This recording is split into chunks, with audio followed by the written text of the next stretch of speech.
We've got the to-go red light button here on Monday afternoon with the Ovadia Heart Health Livestream. I'm Krisna Hanks. I'm the director of our employee wellness programs. I'm also a metabolic health coach with the Ovadia team. And I have a great guest I'm really looking forward to. We'd have lots of conversations on Twitter or X, whatever you call it. Ed Fashbaugh. Welcome, Ed. Hey, thank you. It's a pleasure to be here. Very excited. We do have to do one housekeeping thing before we get started here to let all our listeners, viewers, wherever you are watching live or listening, this live stream is not intended for personal medical advice.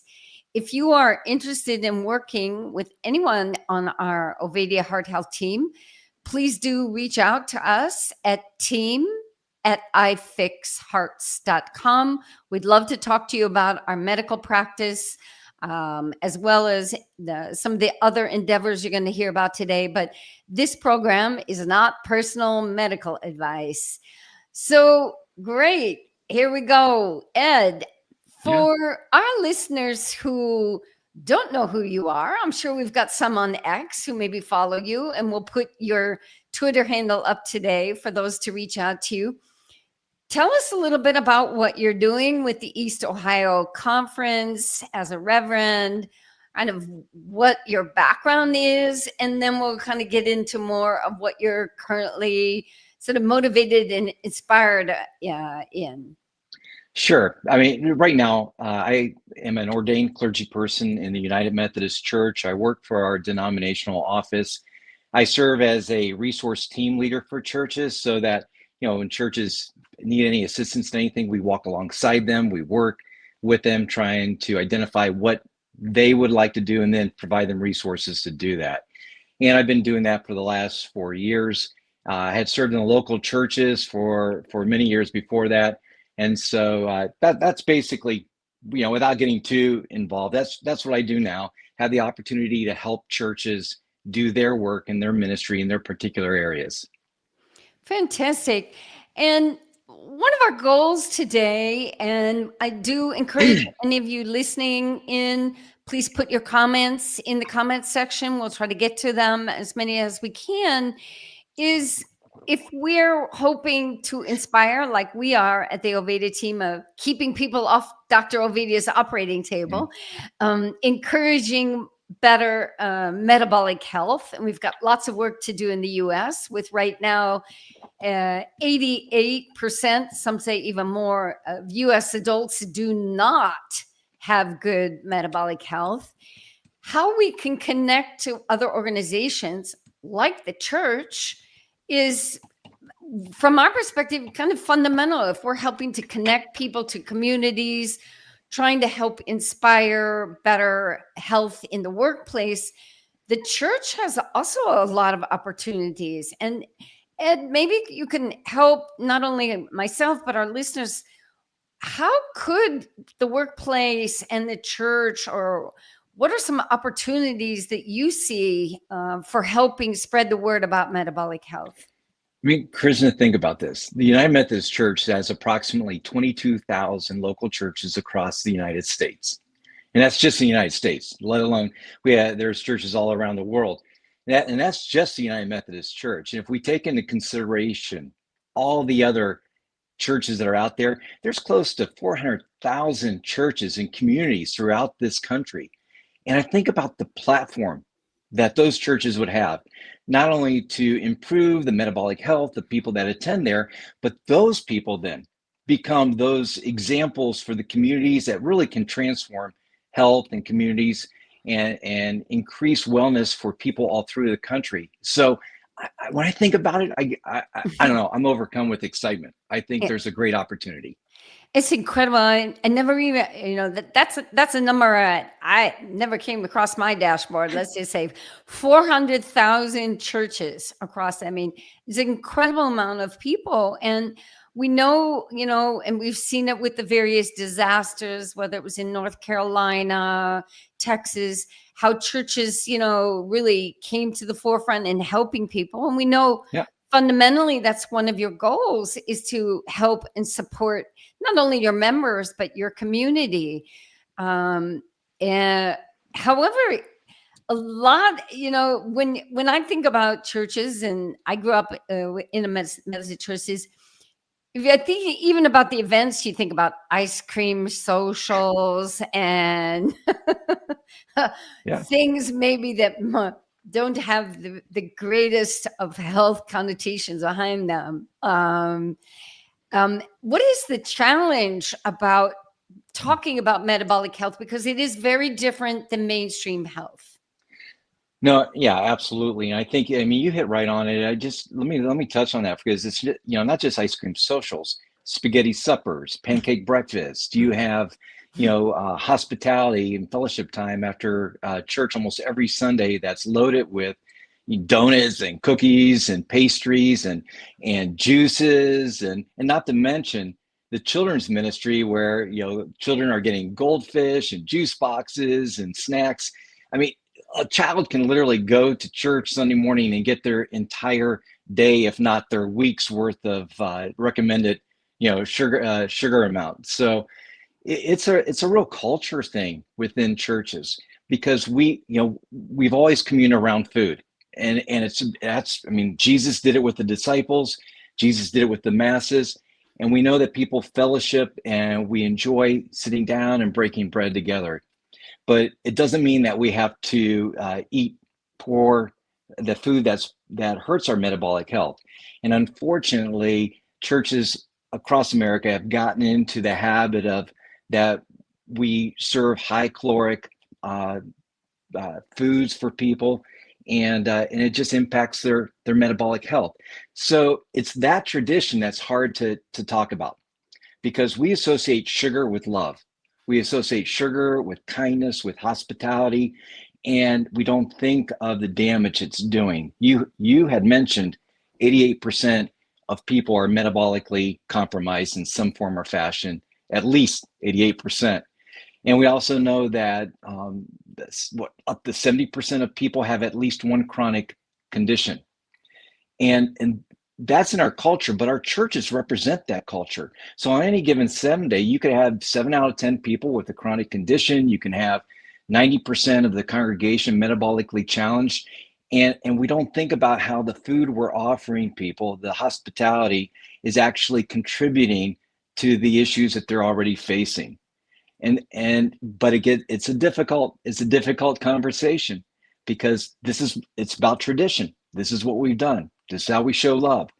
And so it's going to be a process to begin to talk about it with churches.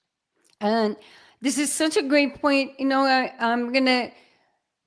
I hope I'm saying this right. You've probably heard of him, Dr. Robert Lustig, who's a quite well outspoken pediatric endocrinologist. He's now retired from the University of California at San Francisco.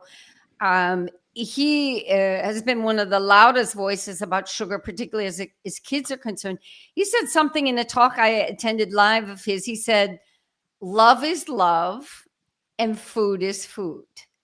Let's not confuse the situation here. And this is really true, that we can show love for individuals, and it does not have to include sugar in it. And maybe this is something that we can share. We're trying to help promote better workplaces.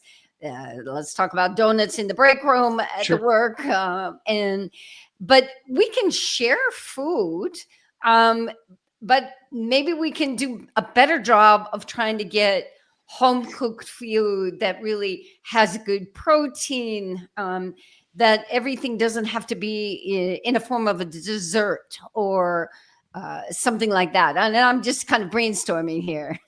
Oh no, I think you're right, because I mean, in our culture generally, we'll say, oh, you can just have a cookie. There's nothing wrong with that. Or someone brings you a plate of cookies. It's hard to say, I'm sorry, but I can't accept that. And yet this is just the part of our whole traditions. And yet you're exactly right. We can choose a different pathway. We can choose to have food that gives us more life, that doesn't create harm. And I think that that's the difficult space there, is that because churches have been doing this and because they've always said this is a way that we show love, they it's hard for them to begin to think how this could actually be causing harm for people. I mean, no one thinks about how many people in the congregation are insulin resistant. People don't think about anyone that's having any kind of heart condition or pre-diabetic.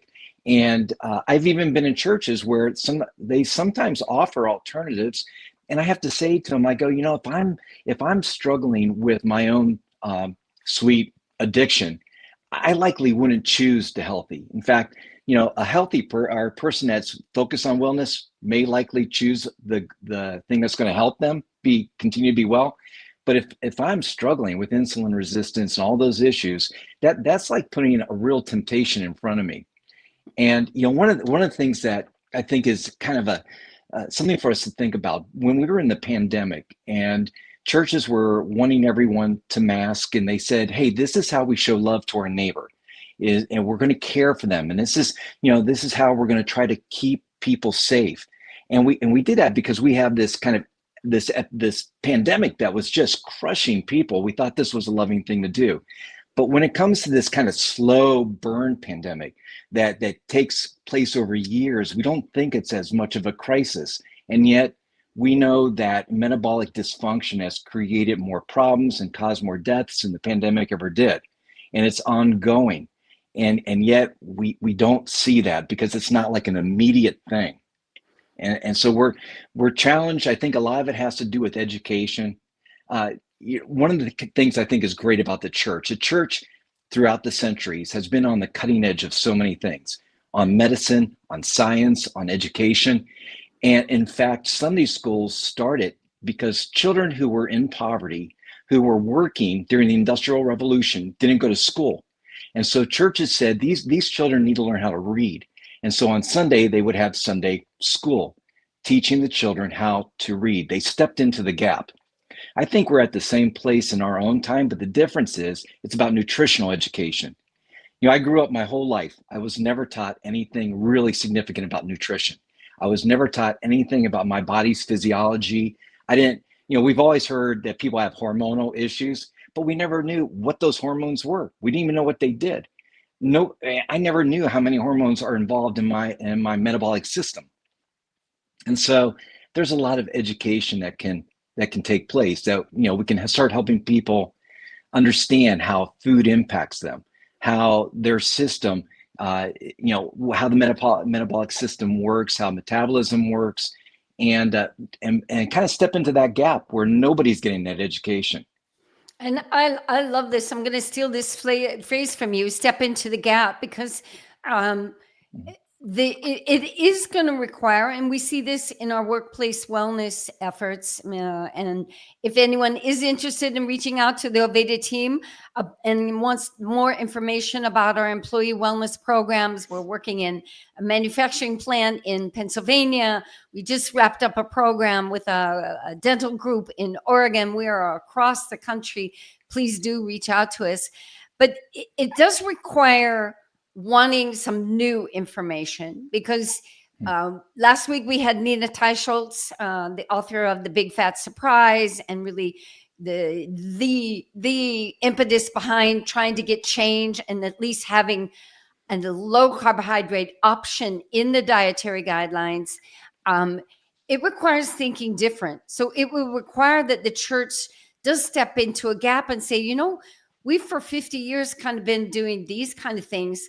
What if we started, you know, a nutrition education program, or at least what you mentioned of a metabolic health education program to, you know, reach our population here? Because as you say, if you would look out in your congregation, if you go on national statistics, 88% of that population is metabolically ill, right? And to get that classification, so you've got your 5 metabolic health markers, the official ones: waist circumference, blood pressure, blood glucose, triglycerides, and HDL.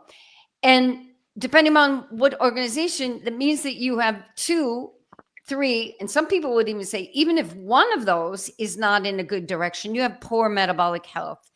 And that is controlling those 5 markers with lifestyle, not through medications, right? So it would take some bravery, maybe amongst a congregation, or maybe even just a group of people who want to learn more. Oh, absolutely. And I think it's essential because, like I said, the church as a platform for transformation in the community can be just incredibly huge. One of the things that we often say about disciples is that disciples of Christ should be living their life in such a way that people would want to ask, hey, why are you living differently? What's different about you? But even in our American culture, it's hard to distinguish because a lot of people have, those kind of characteristics of compassion and care, and not necessarily just Christian specific. But when I think about what if the church was focused on health and wellness, what if the people began to look more healthy and began to live more vibrantly, that might get the attention of people in the community to go, hey, what's going on over there that people are just so joyful and full of life and looking good, and what would that mean? And people might ask, hey, why do you do this? And we can talk about how, give witness to why we do this, that God created these incredible bodies and we're trying to honor God with how we live. And but before I go too far down that road, I'd like to share with people too, because sometimes, we all have like judgments of people. I'd love to be able to tell people that, I have struggled with metabolic issues my whole life. I didn't know it at the time. And I would try I've tried several different commercial diets. One of the ones, Weight Watchers. I am a lifetime member, Krisna. I have lost, I have lost You're 30. not alone, I'm sure. Oh my gosh. I've lost 30 to 35 pounds at least a half a dozen or more times in my adult life. And I've always gained it back. And I could always lose the weight. I could never maintain it because these commercial diets are designed to help you reach that goal, but they don't necessarily change the types of food that you're eating, the types of diet plan that you're on. And it wasn't until I went through a severe crisis, a health crisis, about 4 years ago. Remember, we had this pandemic. I got hit with COVID very, very hard, and it really almost ended my life. I spent 100 days in the hospital, and 100 days. And when I left that hospital, I was a shadow of my former self. I had been on a ventilator a very long time and went through rehab, having to learn how to walk again. And I was about 145 pounds when I left the hospital. And one of the things I learned, I have to tell you this, Dr. Ovadia's book was one of my red pill moments. I read that soon after I was home from the hospital, and I began to see that one of the reasons why I was hit so hard with COVID is that I was metabolically compromised. And so it made a determination in me to begin to this journey to learn about my own body, to learn about, what can help me have a well and fit life going into my older adult years. And so that became a launching point. And I know, and here's why I think churches are really important. We're going to have another pandemic. It's just part of the history of things. And we need to help people prepare now to be as metabolically well as each of us can be, to work with one another without judgment, because that's one of the issues that I think people are concerned about, body shaming. And that's farthest from what we're talking about. In fact, when we start understanding people don't know much about nutrition because they've never been taught, they don't know about their bodies, and then we have to say also that, we're in the fitness level we are. It's not necessarily our fault. This is part of the culture that we've been given. And I do believe that we need to become our best advocates, our own health advocates. And it takes some motivation to learn. People think it's just about changing your lifestyle. Well, it is, but you don't want to just be told what to do. You want to understand why you're doing it, and so that's why, I really feel like this is so critical, is to helping people move beyond the metabolic compromised lives they're living so that they can live their best selves and give glory to God for the entirety of their life. Fabulous. And thank you so much for sharing your story. And wow, what an experience. And, Gary Taubes, I've talked about a lot. He's sort of what, allowed me, well, thank goodness my husband found it first and then shared his work with me. But he calls it a conversion experience. You use the word transformation, even the red pill moment. But sometimes we have to have these sort of critical corners that we are in to maybe even look at the other side. So, well, first, we're very thankful that you, came out on the other side and are able to live your vibrant life now. And our mission here with even just this podcast is to see how we can reach more people. Sure. To say, don't wait until that moment if you can. Let's start earlier. And you mentioned maybe another pandemic. I'd like to say right now we have a pandemic of people aging poorly. Yes. I travel across the country a lot right now, and I see more and more people struggling even to just walk onto the airplane. You have this whole contingent of people who need assistance to get on anymore. A lot of under-muscled and, mobility issues. You shared a little bit about your health story, but I wanted to talk about one word you mentioned that we use a lot, is the why. And maybe this is a connection where the church can have, we ask people, well, why do you want to be healthy? And maybe that's a part fundamentally of how you help people on a more spiritual path is why do they want to do this? Maybe there's some connection there in our health. Oh, yeah, definitely. And especially as we're trying to follow in the path of Christ, and we want to be people that are full of grace and mercy in this world and impacting, people's lives for the good. And I really believe that the better we feel, and we haven't talked about this, but it's, we talk about food, but it's also about, body movement. It's about being out in the sun. It's about, getting good sleep and all these kinds of things that we need that actually empower us, give us the strength and the ability to continue doing what God's called us to do. And I mean, that's really what I'm trying to work, or what I believe is going to be helpful to people to age well. Because aging poorly is that, I believe it's a choice. I think we can choose to age well. But again, I think it takes willingness to work with people like yourself, Krisna, to learn about things that we never knew before, so that we can see a different outcome. Before I got sick, my joints were going bad. I had a difficult time kneeling. Since coming back from my illness and recalibrating my life patterns, my lifestyle, I mean, my joints, I cannot believe how good they are. I can't believe that my eyesight and my time in the sun, and it used to be I couldn't stay very long in the sun because I'd get burned. But since I've been eliminating all seed oils from my diet, not only is my skin tolerance more, but I don't even need sunglasses anymore out in the sun. I mean, it's just remarkable how your body can adapt and recover even from years of neglect. Yes. And this is a great point, and I think, you mentioned also earlier body shaming. I think when it comes to our health, in my experience, I've been coaching for decades now, since the 1980s. That's for some people dark ages. But, I remember them. There can be a lot of shame and a lot of guilt around our health.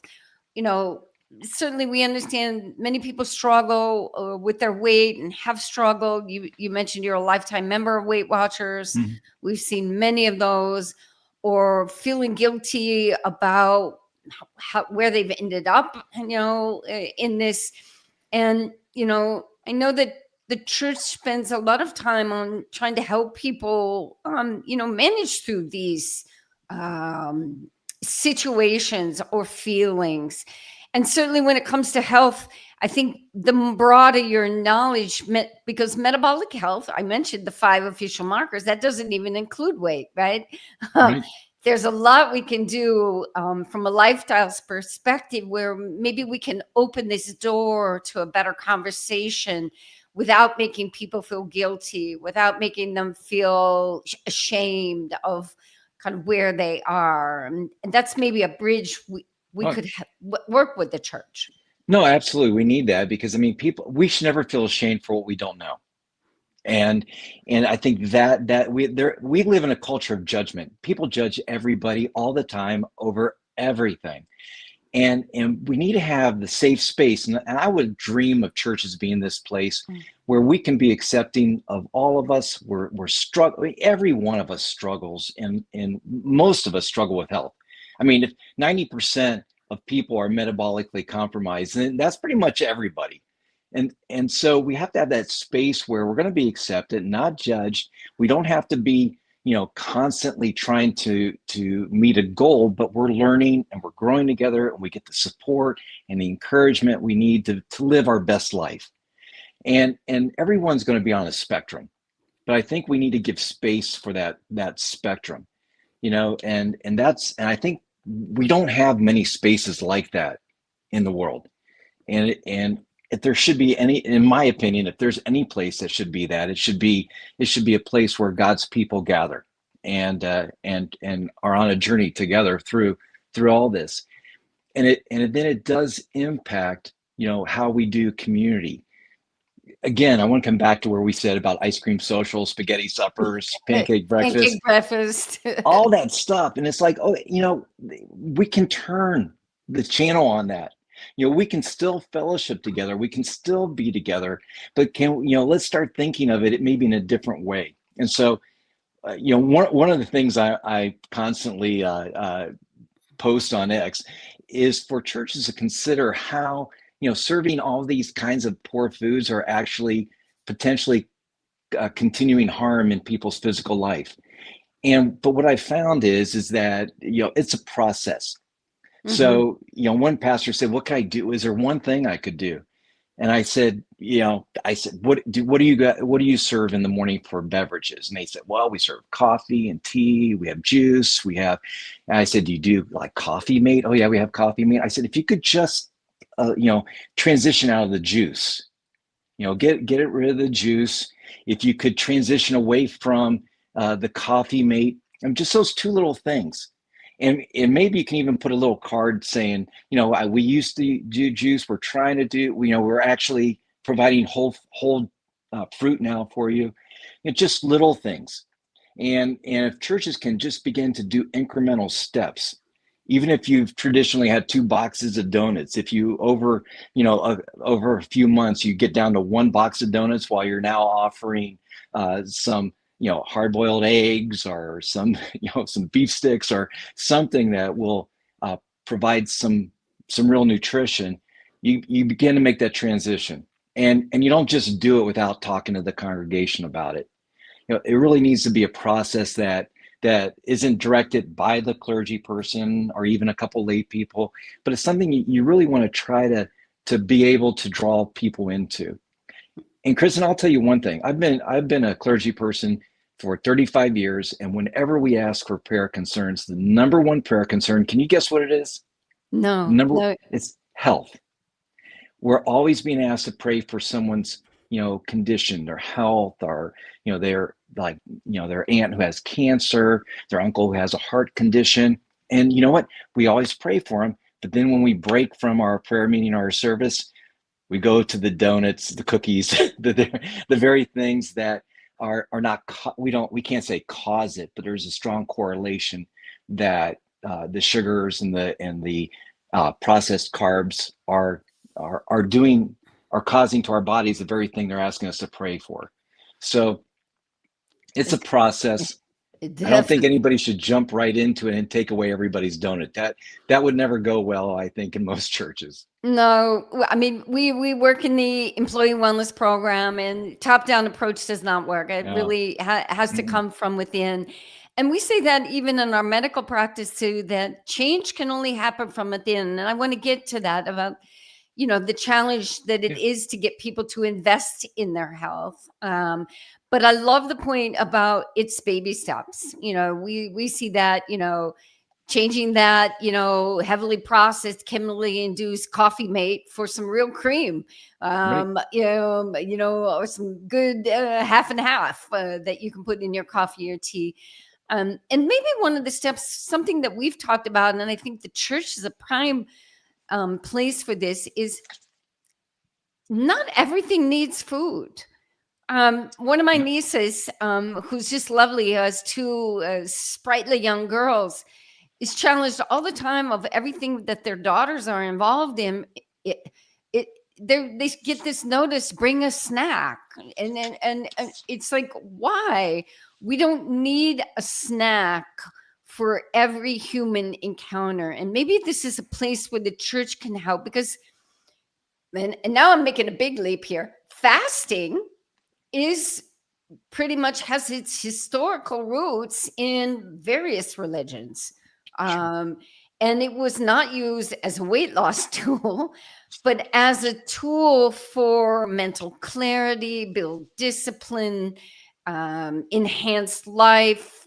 And I don't know, I'm not a clergy person, but to say probably enhance your spirituality or bring it to a different level. Right. So it wouldn't be maybe having a meeting or something where we don't have food, a form of fasting in a way.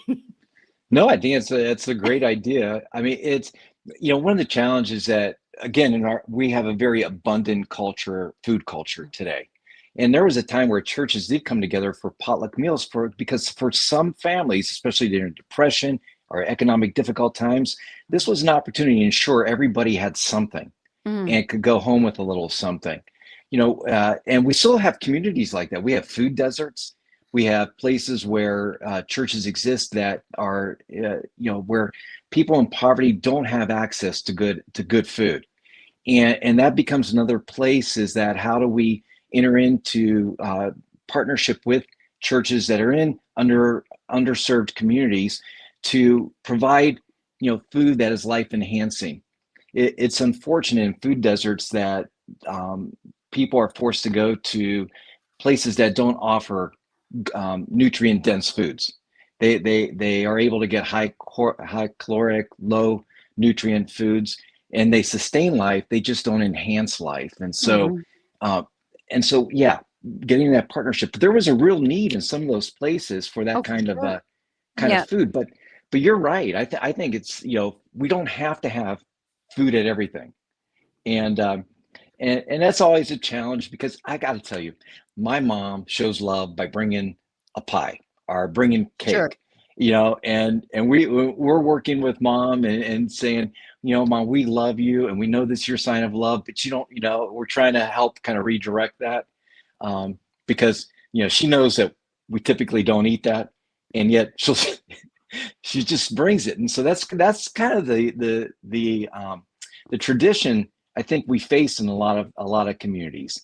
It is a tradition. People. And let's face it, I've said this before, and please, if anyone wants to connect with Ed on Twitter, here's his handle for that. If you want to, reach out to him and connect, if you're in Ohio, especially, but also on the X platform, is, trying to help people understand that there may be some other alternatives here, and it is going to require baby steps here. I do want to say, if anyone has a comment or a question, please put it in the chat for us. What do you see within your congregation? And you also work with some other congregations as well, correct? Right. What is one of the biggest? Well, we've talked a lot about the events and the food and the various traditional things, but what are some other obstacles that you come up against? I'll just share from our perspective. When we're talking about our employee wellness programs, there are a lot of companies that already have maybe a wellness program, but it's been there for decades, no results. It's doing the same thing they've done for 50 years. And we have to try to help just say, well, maybe this is time to try something else. We are metabolic health focused. We're not doing traditional. What are some of the obstacles that you might face within your various churches that you work with? Well, I have a real heart for clergy, and I believe, well, the statistics tell us that clergy are some of the most unhealthy professional group, and part of that is just there's an awful lot of stress and expectations, and everything is typically surrounded around food, and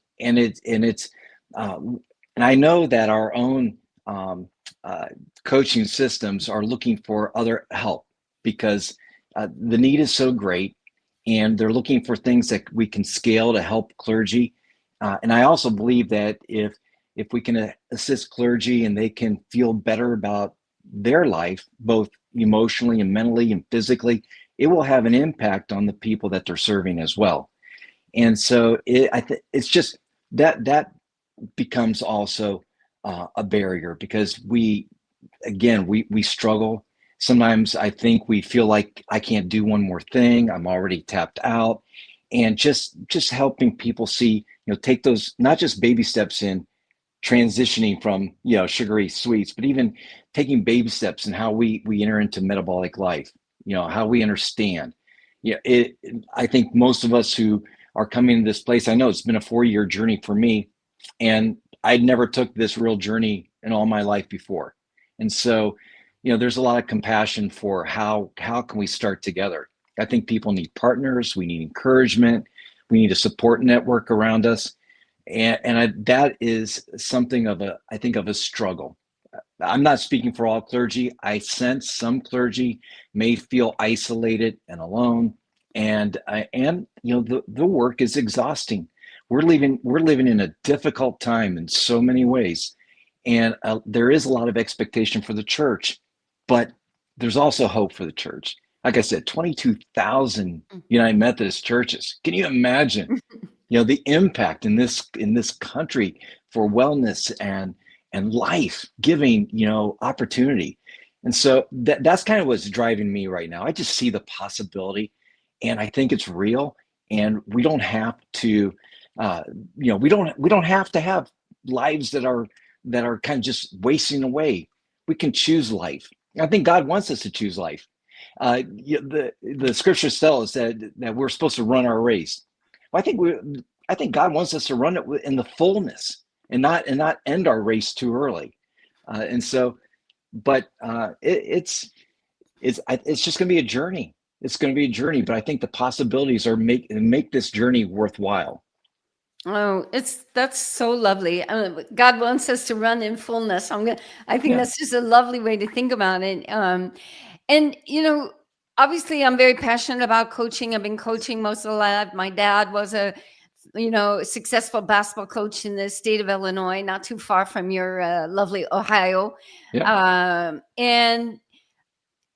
everyone needs a coach. We accept that we need coach in sports. We accept we need coaches in our educational system.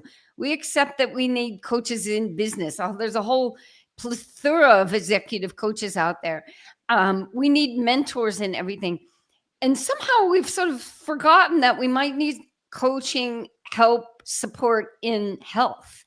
And certainly, I think maybe the clergy is a starting point amongst the church to help to begin, because it is a lonely, place to be. Often they're by themselves. They're having to deal with a lot of emotions, grief, blessings in birth, but the whole gamut of the life spectrum. And they need support as well. But brings me to a point. I know that you are also exploring a coaching program. Do you want to share anything about that at all? Well, I mean, the truth is, Krisna, I reached out to you. I said, hey, I can't, this passion is growing in me. I just want to, in fact, I went through that illness I went through. I don't think I came out on the other side, alive just because there was something special about me. But I'm looking at that God's given me an opportunity. And this opportunity, I want to use to the fullest. If I can help anybody in any way. And so I reached out to you, say, hey, what about this certification? What could I do? And you recommended to me a group, and I'm beginning that process to be certified as a coach. I'm hopeful that in my current work, it's going to help me with the clergy that I'm in touch with, hopefully provide them with guidance and direction. And, as I listen to their heart and ask those probing questions, that they'll be able to do a self-discovery that's going to change their lives. So, I'm excited about it. Yeah, and you should be excited about it. The coaching profession needs more individuals like you. As we start to get closer towards the end, first of all, again, if you want to reach out to Ed and have a personal conversation, you can reach out to him on Twitter. And that's how actually we've connected. And oddly enough, that's how I connected with Dr. Ovadia. So there are some good things to social media. Absolutely. I'm really happy that we were able to connect. But also, if you'd like to know more about our Ovadia Heart Health Employee Wellness programs, you can reach out to us. We have a beautiful case study about a manufacturing plant. We're on year 3 with them in Pennsylvania, rural Pennsylvania, near Hanover. This talks about our work there in the metabolic health space. Working on the second case study for our dental practice in Oregon. We've got also a slew of white papers available, all free. And you mentioned several of the topics, Ed. I think we talk about sleep. We talk about stress. This one is resilience. We talk about leadership, mindset, because all of these things matter. It's not ever just one thing. Nutrition is certainly at the foundation of how we can improve our health, but movement, mindset, sunshine, our community. And that's what we've been talking about here, how to, tap into your communities, whether that's at your church or your workplace or both, I would say. Any topics or things that we didn't touch on, Ed, that you were hoping to kind of share or explore today? We didn't get in, we really didn't get into, diet and exercise and all that, which is all part of this whole metabolic system. We talked on how the church diet typically isn't real helpful, but I really want to encourage people that, even as you're getting into your older adult years, body movement is so critical. I do resistance training now, and I'm excited. I have built more lean muscle mass over the last 2 years than I had in the previous 30 years. And it's just, it can happen. I know this may be hard to believe, but I had a doctor tell me that I can't expect to build body mass and body muscle anymore at my age. And it's just not true. You just put the effort into it and you build your diet around it. And that muscle mass really helps with the whole metabolic system as well. So I just want to encourage people, if you're feeling like your body's getting frail, that's not a life sentence. That can be changed. Just reach out. Are people willing to coach, willing to help. There's a lot of information to help people do that. And then, if I can just say one final thing for any clergy out there are thinking, we do serve an awful lot of donuts and sugary things. I just want to encourage you, if you think that you want to make a transition, do it, like we said, in a stepped process. Make sure you build consensus, get people together, let people know so that they're not feeling like something's being taken away from them, but that you're going to be adding something to them. And make it a value exchange. Let them see the value of making that exchange and the impact it can make on people's lives. I think if you can do that, there is hope that all these churches out there, the hundreds of thousands of them, can begin to impact communities in a profound way. That is a lovely thought. And yes, we need to give people options, right? If sugar is the only option, then the choice is kind of narrow. But let's say you start bringing in a few other things, maybe, so like you mentioned, some boiled eggs or some meat sticks, that there is another option. They might just see that there's a lot of people who are interested in that, and Oh yeah. it's a lovely way to broaden the horizon on that. And wholeheartedly, when it comes to resistance training, you gotta get your diet in place. There's two main levers though that you can pull as we age, and that's consistent protein intake and resistance training. And from our perspective, it's never too late. And many actually in the longevity space will say, and I quote a Dutch exercise physiologist, Luc van Loon, he has a great interview with Peter Thies, says, you can build muscle at any age. Just get started. Yeah, absolutely. That's a great word. That's a good word. And once again, for anyone listening, if you want to reach out to Ed and see, what he's up to, please do that. If you want to reach out to us about our medical practice or our employee wellness programs, we'd love to hear from you.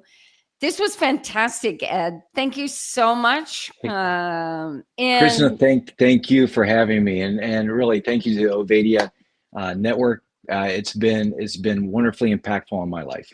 That's fantastic to hear. Let's keep it up. Yep. We got to keep our community live on X, and hopefully maybe after today we've expanded our community a little bit more. A little bit. Yay. Thank you again. Thanks.